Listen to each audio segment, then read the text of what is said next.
It's not merely positive thinking, which can be a sort of a spiritual bypass. Instead, I've taken a close look at the negativity in my life, at the anger and the pain, and I've embraced it, if you will. I've explored those negative feelings. I believe that you play what you are. Music is like a mirror, and that's one of the scarier aspects of performing, because you lay your soul open, and to some extent your inner self is revealed. A whole range of emotions can be expressed through music. Your honesty and your effectiveness as a musician depends a great deal on your level of development as a person. So the important thing, I believe, as an artist, is to keep moving, keep progressing as a person, keep developing your awareness, perfect your devotion, and your art will reflect that, or will reflect those developments. I think my guitar style is based mostly on bebop. I began to play solos of Charlie Parker. I would take two-bar phrases, short phrases, and something like this, or and I would play that phrase in all keys, different positions, and then I began writing my own lines. My melody notes are very distinct.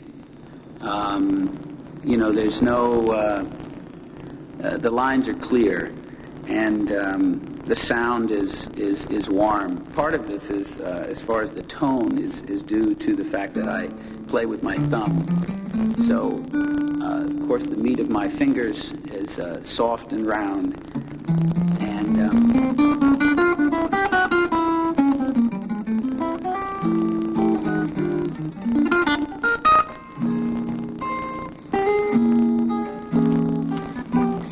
there's a softness, kind of a gentleness, but at the same time there's the attack is, although it's smooth, it's also quite clear. You hear every note. When I improvise lines, that clarity is important to me. One thing I can say about my band is I've never worked with, I've never been happier with the group, on the whole, as people, and the way that we interact with each other, personally and musically, is very refreshing. I feel like it's my family in a way. In my time in Asia, I've become, I think, more adaptable, and I've learned to become more sensitive to the differences, in other people. I was always a fairly flexible and adaptable person, but I think my 5 years in Asia has made me even more so, and I'm a lot less quick to jump to conclusions or make judgments on what appear to be differences.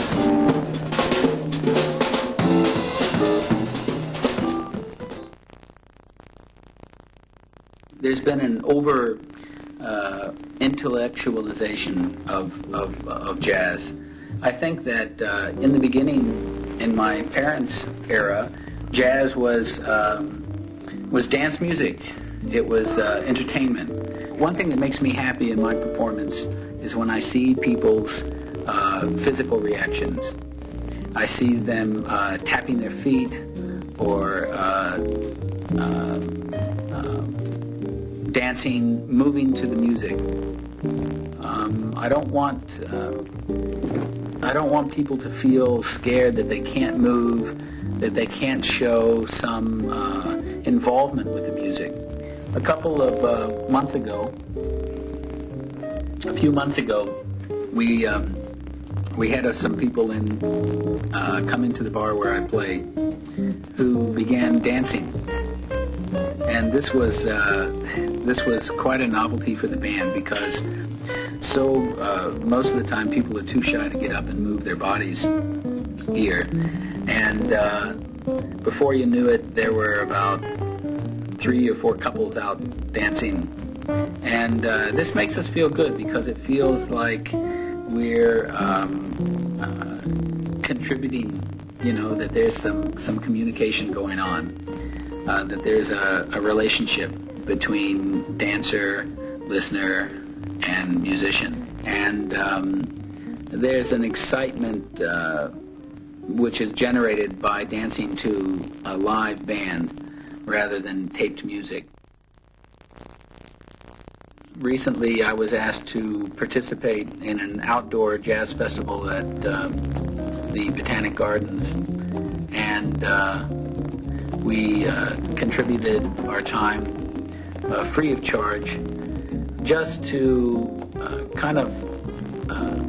to have fun, of course, and to spread awareness of this music. The concert was very well attended. It was a clear day. Some of these people had never been to a live jazz concert before. My philosophy in life and in music is one of unity. It's not one of separateness. It's not like Americans created jazz, so Americans are the only one that can play jazz, and you can't play jazz because you're from Singapore, you can't play jazz because you're not black, etc., etc. Discussions of separateness are counterproductive to the message that I'm trying to convey. My message is that, hey, this music has made a difference in my life.